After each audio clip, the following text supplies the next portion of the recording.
अस्सलामुअलैकुम student, 9th class physics chapter number 4। Last हमने lecture जो पढ़ा था वो था सेंटर ऑफ मास। अब हम कर रहे हैं सेंटर ऑफ ग्रेविटी के टॉपिक को हम डिस्कस करेंगे आज।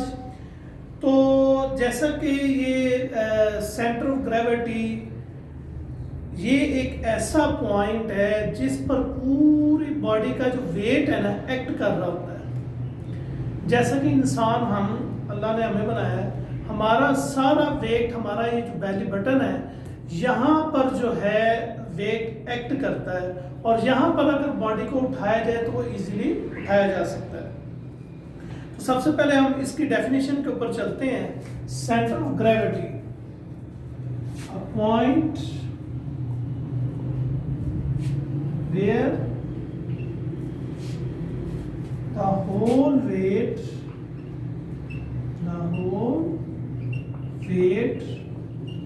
of a body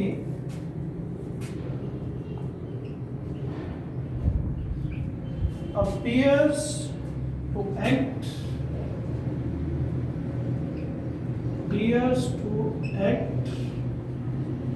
vertically downward is called center of gravity। ऐसा पॉइंट जिस पे पूरी बॉडी का the whole weight of a body, उस बॉडी का पूरा वेट अपीयर हो कैसे, वर्टिकली डाउनवर्ड। हम किसी भी इररेगुलर बॉडी, हर बॉडी का जो सेंटर पॉइंट होता है वो डिफरेंट होता है। आपकी जो बुक पेज 95 के ऊपर मुख्तलिफ शेप्स उन्होंने दी हुई है, उस शेप का उन्होंने सेंटर ऑफ ग्रेविटी यानी कि वो पॉइंट हमें बताया हुआ वो है, एंड पे मैं बताता हूँ। लेकिन हम किसी भी इररेगुलर शेप, कोई भी शेप है तो इररेगुलर हो तो हम उसका जो है सेंटर ऑफ ग्रेविटी यानी कि वो सेंटर पॉइंट तलाश कर सकते हैं। जैसा कि इस पेज फिजिक्स के 96 पेज पर उन्होंने एक इररेगुलर कार्डबोर्ड लिया और उसका पॉइंट जो है सेंटर ऑफ ग्रेविटी वो मालूम किया। हम भी उसे को डिस्कस करते हैं। हम कोई भी इररेगुलर शेप का कार्डबोर्ड ले लेते हैं ऐसे, ठीक है, और उसे एक नेल के साथ दीवार के साथ ऐसे हैंग कर देते हैं। और जब आप उसे हैंग करेंगे फिर आप उसे रोटेट करें ऐसे, और देखें क्या ये मूव कर रहा है और खुद अपनी रेस्ट पोजीशन पे आ रहा है। उसके बाद आपने क्या करना है, आपने एक प्लम्प लाइन लेंगे ऐसे, प्लम्प लाइन ये इस नेल पर हैंग करनी है। ये लट्टू नुमा की शेप का होता है ऐसे। आम अक्सर जितने जो मिस्त्री हैं जो ये कंस्ट्रक्शन करते हैं, जब वो दीवार को खड़ी कर रहे होते हैं, बना रहे होते हैं, तो इसका इस्तेमाल करते हैं ताकि दीवार बिल्कुल स्ट्रेट रहे। प्लम्प लाइन लेना आपने, एक धागा नुमा होता है, नीचे एक लट्टू सा होता है, उसको इसके साथ बांध देना है। बांधने के बाद आपने चेक कर लेना है कि ये जो आपकी प्लम्प लाइन है ये वर्टिकली डाउनवर्ड है, इक्विलिब्रियम पोजीशन में है। तो फिर आपने एक ऐसे लाइन लगा देनी है प्लम्प लाइन के ठीक नीचे, और इसे आप नाम दे सकते हैं ए, यानी कि जो नेल आपने जहां लगाया ना इसे ए पोजीशन का नाम दे दें।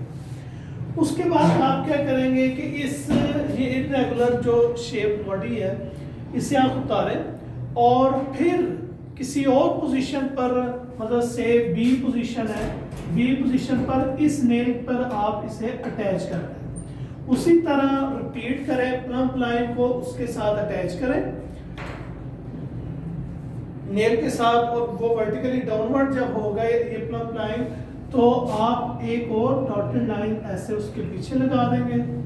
हम देखेंगे कि ये दोनों पॉइंट जब हमने इस कार्डबोर्ड को एक पोजीशन पर रखकर प्लम्प लाइन हैंग किया, एक लाइन लगाई, और फिर इसे उतार कर इस कार्डबोर्ड को दूसरे सुराख यानी कि बी पॉइंट को इस तरह नेल पर हैंग किया, और प्लम्प लाइन लगाकर एक लाइन ड्रॉ की। दोनों लाइन एक पॉइंट के ऊपर इंटरसेक्ट कर रही थी।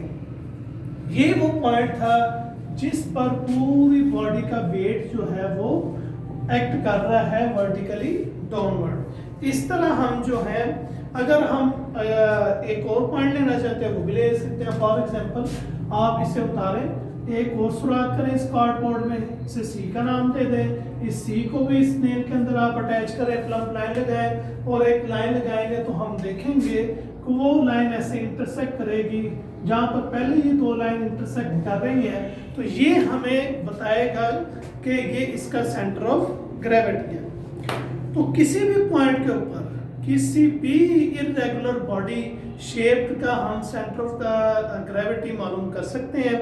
हर बॉडी का डिफरेंट है। और फॉर एग्जांपल ये जो आपकी बुक पर उन्होंने मुख्तलिफ शेप्स बनाई हैं, ये एक सर्कल है, ठीक है। तो सर्कल का जो है ना centre of gravity uniform circular disc का, वो ये देखें ऐसे उन्होंने मतलब इसे हैंग किया होगा और यहाँ पर और एक दूसरे एंड पर किया होगा, दोनों लाइन इस पॉइंट पर इंटरसेक्ट कर रही हैं। तो सर्कुलर जो शेप है उसका जो सेंटर ऑफ ग्रेविटी है वो इसका सेंटर ही है, इस सर्कल का सेंटर होगा। इसी तरह अगर आप रेक्टेंगुलर शेप लेते हैं ऐसे, तो इसका ये डायगोनल इस कोने को इस कोने से आप मिलाएं, इस कोने को इस कोने से मिलाएंगे, ये दो डायगोनल है, दोनों डायगोनल जहां इंटरसेक्ट करते हैं ये भी इसका सेंटर पॉइंट आएगा। तो ये हमें बताएगा कि इसका सेंटर ऑफ ग्रेविटी है। इसी तरह जो है आपका रिंग का भी उसके सेंटर में आ जाता है। ट्रायंगल का उन्होंने बताया हुआ है, स्क्वायर का बताया हुआ है, क्यूबाइड का बताया हुआ है। इन तमाम के कुछ ये जो इन्होंने बताया हुआ है सेंटर ऑफ ग्रेविटी, ये आपका एमसीक्यू के अंदर आ सकते हैं। तो सेंटर ऑफ ग्रेविटी एक्चुअली वो पॉइंट है जिस पर पूरी बॉडी का वेट इधर करता है, एक्ट करता है वर्टिकली डाउनवर्ड, क्योंकि ग्रेविटी हमारे पर मुसलसल और हर वक्त एक्ट करती है वर्टिकली डाउनवर्ड। तो ये था हमारा आज का टॉपिक जिसमें हमने इरेगुलर बॉडी शेप का सेंटर ऑफ ग्रेविटी यानी पॉइंट तलाश किया किसी भी इरेगुलर बॉडी का। हम इस मेथड से जो है उसका पॉइंट तलाश कर सकते हैं। होपफुली आपको समझ आई होगी। इसकी आपने जो डेफिनेशन है पेज 94 पर करनी है सेंटर ऑफ ग्रेविटी की, और जो एक्सपेरिमेंट है वो नेक्स्ट पेज है 96, वहाँ पर आपने इसका एक्सपेरिमेंट जो अभी मैंने आपको बताया ये करना है और साथ इसकी फिगर बनानी है। इसे अच्छी तरह याद करें और इसकी प्रैक्टिस करें। Thank you so much.